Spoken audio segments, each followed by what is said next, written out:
Life as a marketer was a relentless race, but I was good at it, really good. My name's Lucy, and by the time I hit 33, I had nailed down almost everything I'd set my sights on, including buying my own place. Only a couple of payments left and the apartment would officially be mine. No time for slowing down, though, not even for romance. That is, until I bumped into Jack. Jack was one of those rare guys who seemed to have popped right out of some dreamy fiction, where chivalry wasn't dead. We met at a local coffee shop, both of us reaching for the last blueberry muffin. He let me have it, but not without securing my number as a trade-off. Smart guy. From then on, it was like a fast-forward montage from a movie. Dates flowed into weekends away, and gifts started appearing on my doorstep, nothing extravagant, but always thoughtful. He had the knack for remembering things I mentioned in passing, my favorite author, that I loved tulips over roses, or how I preferred my coffee. It wasn't long before I was head over heels. And his attachment to his mom? I admired it. He'd call her every day, made sure she had everything she needed. "She's my queen," he'd say, and I saw it as a sign of his loyalty and love. A guy who treated his mom like royalty was bound to treat his wife like a queen, right? Then came the proposal. It was nothing fancy, just us, in our favorite little park. The ring was perfect, simple and elegant, just like I always wanted. I said yes, without skipping a beat. But when we started talking about where we'd live, that's when things got a bit sticky. His mom, Maggie, sweet as she was in her own way, had her own ideas.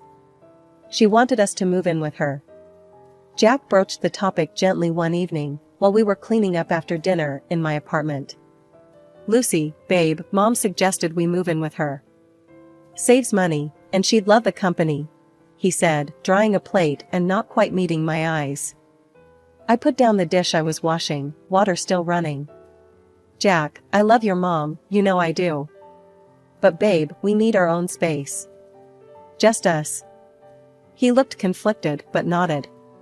"I get it, I really do. It's just, Mom's alone a lot, you know?" I turned off the water and leaned against the counter. "What if we find a place nearby? That way, we're close, but not too close. She can have us over anytime she wants, but we keep our privacy too. How does that sound?" Jack's face brightened.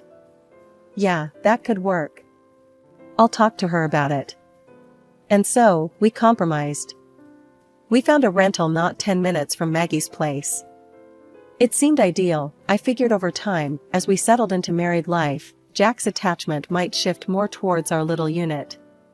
With that in mind, I rented out my apartment and started stashing away the extra income. The move was smoother than I expected. Jack was happy because his mom was just a stone's throw away, and I was relieved to maintain some independence. We fell into a comfortable routine, Jack and I commuting to work together most days, coming home to our little sanctuary. But as weeks turned into months, I couldn't shake the feeling that the ties that bound Jack to his mom weren't loosening. Every decision, big or small, seemed to need her stamp of approval. I found myself wondering if our compromise was truly that, or just a temporary fix to a permanent issue.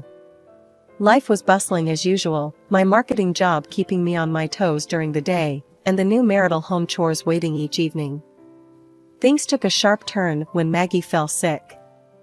It wasn't anything life-threatening, thank goodness, but enough to knock the strength out of her. "Lucy, can you check on Mom after work? She's really not feeling well," Jack asked one morning as we were rushing out the door, his face lined with worry. "Of course, I'll swing by and see what she needs," I replied, squeezing his hand. Little did I know, this would become my new routine. Each evening, I'd go straight from the office to Maggie's. She had a specific way she liked things done, especially when it came to her meals. "I can't eat that reheated stuff, it messes with my stomach," she'd complain if I ever dared suggest cooking enough to last a couple of meals. So, I found myself cooking fresh meals daily, her preferred dishes that I slowly mastered. After Maggie recovered, I thought my after-work visits would taper off. I couldn't have been more wrong. She'd grown accustomed to the company and the care. If anything, her demands increased. "Lucy, dear, could you help me with the laundry? And maybe we can order some groceries online," she'd say, her voice always carrying that expectant tone.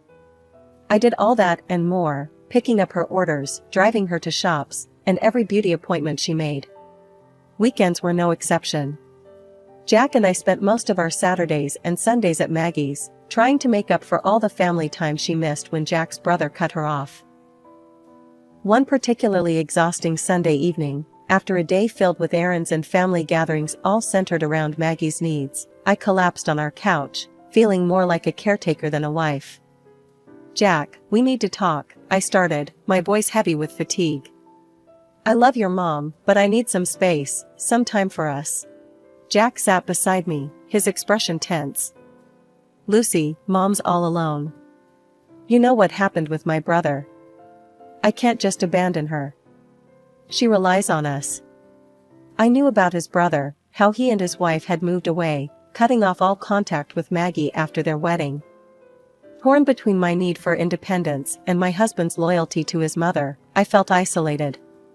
Yet, seeing Jack so earnest, so committed to not repeating his brother's path, I relented.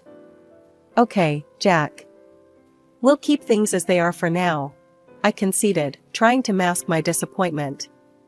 "Thank you, babe. I know it's a lot.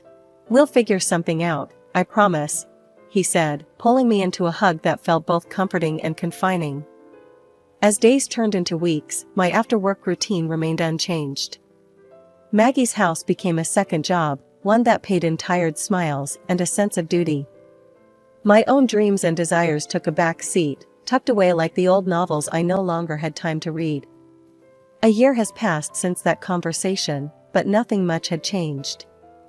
If anything, things got even more intense. Every day after work, my second shift began, cooking, cleaning, running errands for Maggie. By the time I got home each night, I was wiped out.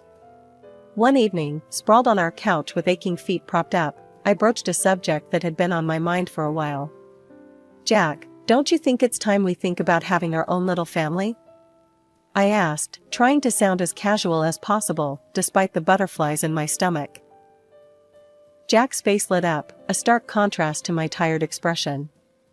"That's a fantastic idea, babe. Imagine a little one of ours running around. And hey, we could buy a bigger house, move in with Mom to help out. What do you think?" The thought of living permanently under the same roof as Maggie sent a chill down my spine. I was thinking more along the lines of just us, you know? Just our little family. "We can talk about that part later, let's just focus on the baby for now," Jack said quickly, probably sensing my hesitation. I agreed, knowing we needed a serious discussion about boundaries before anything was set in stone. Despite the unresolved living situation, we told Maggie about our plans to try for a baby. Her smile didn't quite reach her eyes. "A baby, huh? That's wonderful. You two will make great parents." Her tone was flat, and I couldn't help but feel a pang of guilt, wondering if she felt like we were trying to replace her with a new family member. But I pushed those thoughts aside, focusing on the future. Months turned into a year, and despite all our hopes and efforts, nothing happened. I followed every health tip I could find, cut out alcohol, ate healthier, hit the gym more. Still, no baby. Worried, I booked an appointment with a specialist to see if something was wrong. Sitting in the sterile clinic, after countless tests, the doctor finally had some answers. "It's unusual, Lucy, but your blood work shows elevated levels of a hormone found in birth control pills. Have you been taking any form of contraceptive?" I stared at him, bewildered. "No, absolutely not. We've been trying to conceive. Why would I take birth control?" The doctor looked just as confused as I felt. "It's definitely odd. If you're sure about not taking any contraceptives, this shouldn't be happening. Sometimes, prescriptions can get mixed up." I thanked him, my mind racing as I left the clinic. The drive home was a blur. How could this be happening? I'd been so careful with everything, checking and double-checking everything I consumed. Did someone tamper with my medication? The idea seemed ludicrous, but desperation and confusion clouded my thoughts. That evening, as per usual, I was at Maggie's house, cleaning up after dinner when I noticed something that made my heart stop.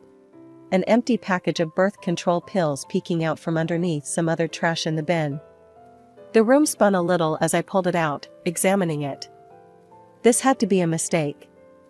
"Maggie, can I ask where these came from?" I said, holding up the blister pack for her to see. My voice was calm, but inside, I was anything but. Maggie glanced over, her face draining of color as she saw what was in my hand. "Oh, those? I don't know, must be old," she stammered, looking anywhere but at me. "That's funny, because it looks recent. And I just found out I'd been having birth control in my system. Been wondering why we couldn't get pregnant," I said, each word sharper than the last, watching her closely. The air felt heavy, thick with tension as Maggie shifted uncomfortably in her chair. "Lucy, you have to understand, Understand what, Maggie? That you've been messing with my life? My marriage?" The shock was giving way to a burning anger, my voice rising despite my attempt to control it.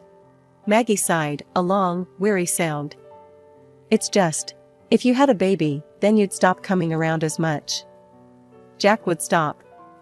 I can't lose him too, not like I lost his brother," she confessed, her voice cracking with emotion. "So you decided to play God with my body?" I was incredulous, feeling the sting of betrayal from someone I had trusted, someone I had cared for. "I'm sorry, Lucy. I thought I was protecting my time with my son. That's all." Her apology sounded hollow, doing nothing to cool my anger. I didn't have it in me to argue further. I left her house, a storm of emotions brewing inside me. At home, I waited for Jack, rehearsing the conversation in my head. When he walked through the door, I didn't waste a moment. "Your mom has been replacing my vitamins with birth control pills. That's why we couldn't get pregnant. I found the pack in her trash." I blurted it out, the words tasting bitter. Jack froze, his expression one of confusion that slowly morphed into disbelief. "Mom? No, she wouldn't." She admitted it, Jack. "She did it because she thought we'd stop visiting if we had a baby." After a moment of tense silence, he sighed, running his hands through his hair. "Lucy, I know it sounds bad, but, you know Mom's been alone a long time. She was just scared. Can't you see that? Please don't be mad at her." "Mad? Jack, she violated my body, our trust. How can you just stand there and defend her?" I couldn't believe what I was hearing. It felt like the world was upside down. "I get it, it's messed up. But she's my mom, Lucy. We can get past this, right? Let's just forget it happened and move on," he said, almost pleading. Forget it happened? As if it were that simple. But I saw in his eyes that arguing would get me nowhere. From that day, I kept a vigilant watch over everything in our home. No more unsupervised visits to the medicine cabinet for Maggie. 2 months later, despite the odds, I found out I was pregnant. The joy was tempered by caution, given the recent betrayal. When we told Maggie, her reaction was as cold as ice. "That's nice," she said flatly, then immediately asked about dinner plans as if nothing significant had been shared.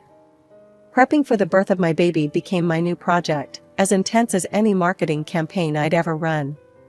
I signed up for prenatal classes, eager to learn everything I could about bringing my baby into the world as naturally as possible. Yet every class was a sharp reminder of my solo journey. Couples filled the room, hands entwined, while I sat alone, my chair next to me painfully empty. Jack made excuses for every session. "Babe, you know I've got so much on at work, and Mom needs me tonight." Or, "I'm just not up for it, you know how these things make me feel." It was always something. Feeling more and more isolated, I threw myself into planning for the birth. I chose a clinic specializing in natural water births, located outside the city, known for its serene environment and expert care. It wasn't cheap, but I had been saving every penny from the rental income of my apartment. This was about bringing my baby safely and peacefully into the world, and I wasn't going to cut corners. One evening, while dining at Maggie's, the conversation inevitably turned to finances. "You know, Lucy, I heard those birthing centers cost a fortune. Why waste money when the hospital here does just fine?" Maggie said, her tone more accusing than curious. I took a deep breath, trying to keep the irritation from my voice. "It's not a waste if it ensures the health and safety of your grandchild, Maggie. I've got it covered." Jack, who had been half listening, suddenly tuned in. "Covered? How's that?" "Well, I've got a reserve account from the apartment rental. It's more than enough to cover the costs," I explained, a bit reluctantly. Maggie's eyes sharpened, her interest visibly piqued. "Oh, you've been saving up? That's good foresight." I nodded, feeling their gaze heavy on me, knowing I might have disclosed too much. Quickly, I steered the conversation elsewhere, discussing potential baby names to divert their focus. Despite the ongoing stress, I continued my solo visits to the prenatal classes, each time returning a little more empowered but also a little lonelier. The clinic staff was supportive, and I often stayed back to ask questions about the birth process. Each visit made me more certain of my decision: this was the right place for my baby to come into the world. With the countdown to motherhood ticking ever louder, I decided a short trip to visit my parents in their city was just what I needed. It had been too long since I had surrounded myself with family who were nothing but supportive and loving, a stark contrast to the tense atmosphere back home. My heart felt lighter as I caught up with old school friends and spent precious moments with my grandmother, promising her that my son would bear the name of my late grandfather. But barely a day into my visit, my phone buzzed with a call from Jack, his voice edged with urgency. "Lucy, you need to come back. Now." Panic surged through me. "What's happened? Is everything okay?" "Just come back, okay? It's important," he pressed, hanging up before I could probe further. Worried and confused, I packed up and headed back, my mind racing with possibilities of what could demand such an abrupt end to my visit. As I opened the front door of our home, the sight that greeted me sucked the air right out of my lungs. The house was a disaster zone: empty bottles, pizza boxes strewn across the floor, sticky stains marking the tiles. It looked like the aftermath of a wild party. Jack, smelling of booze and barely standing straight, waved a hand dismissively at the mess. I threw a bash to celebrate the baby coming. "Clean this up, will ya? I can't stand the mess." I stared at him, disbelief and anger swirling inside me. "You called me back for this? To clean up your party?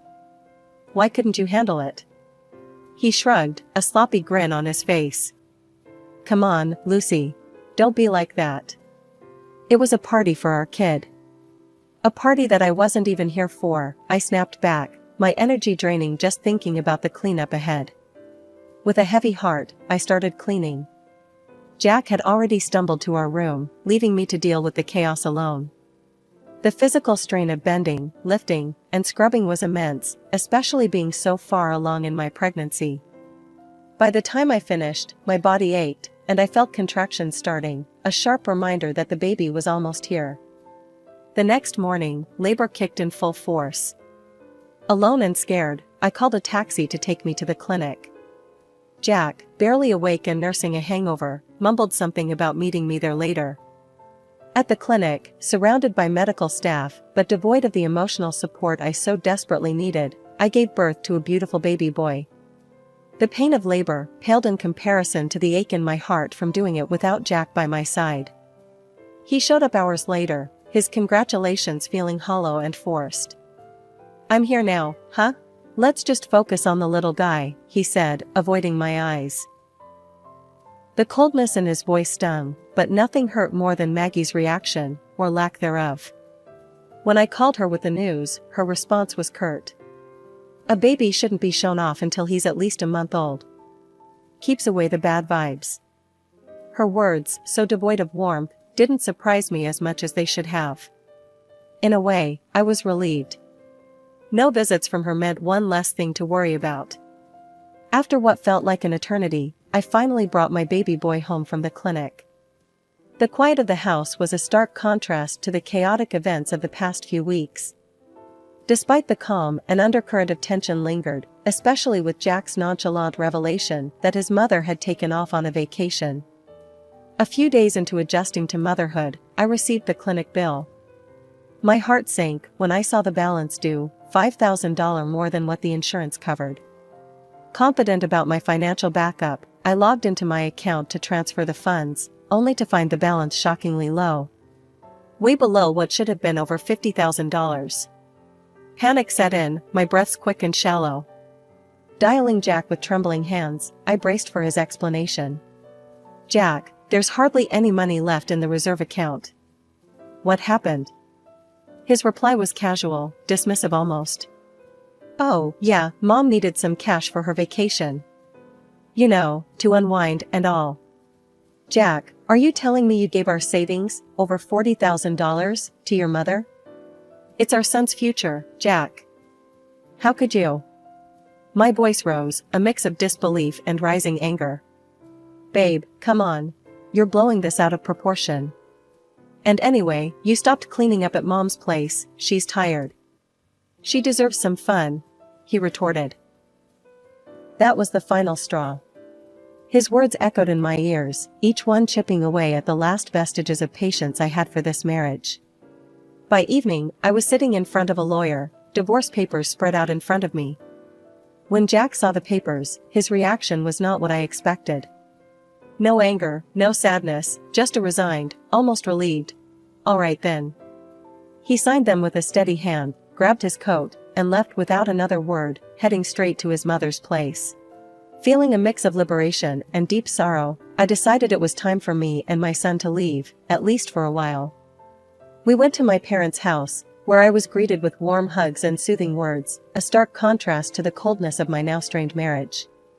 "Lucy, you need to talk to Jack's brother," my dad suggested one evening. He went through something similar with Maggie. Hesitant but curious, I reached out to Jack's estranged brother. The conversation that unfolded was eye-opening.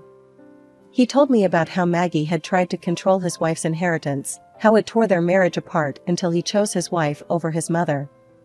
Maggie had cut all ties with him in retaliation. "Lucy, she won't change. I learned that the hard way. You've got to look out for yourself and your kid," he advised, his voice heavy with the weight of experience. Hanging up, I felt a mix of emotions swirling inside me. Jack had chosen his mother over our family, just as his brother warned might happen. The realization was painful but clear. The final straw had been pulled, the last line crossed. I stood in the police station, a mix of resolve and nervous energy swirling through me as I detailed everything to the officer on duty. My voice was steady, though my hands trembled slightly. My husband transferred money from my account without my knowledge, and I believe he forged my signature to do it.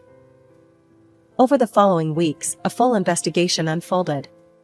It revealed not only had Jack forged my signature, but he had also given his mother access to the funds. The evidence was undeniable, and eventually, both were charged. In court, Jack's face was unreadable as the judge handed down their sentences. Both received suspended sentences for their crimes. Jack was also ordered to pay alimony for our son, ensuring at least some financial stability for our future. I reached out to the family of Jack's brother, driven by the conversation I had with him. They welcomed me with open arms. It turned out they were nothing like the monsters Maggie had painted them to be. Their warmth and acceptance were a soothing balm to the wounds left by my former in-laws. One sunny Saturday afternoon, as our children played together in the backyard, Jack's brother, Mike, threw a couple of steaks on the grill, and his wife, Sarah, handed me a chilled glass of lemonade. "Lucy, we're just glad you reached out. Mom, she can spin quite the tale," Mike said, flipping the steaks with a practiced flick of his wrist. Watching Danny laugh as he chased after his cousins, a sense of peace settled over me. "Thank you, both. It means the world to us to have family like you." As the kids tumbled around, their laughter filling the air, Mike leaned over and said in a conspiratorial tone, "You know, Mom always did like to be the center of the universe. But around here, it's just simple family life. No drama." "Exactly what we need," I responded, smiling at the simple truth in his words. Our gatherings became a regular thing, our children bonding as cousins do, forming connections that promise to last a lifetime. The holidays were particularly full of joy, the kids' excitement contagious, making each moment a bit brighter.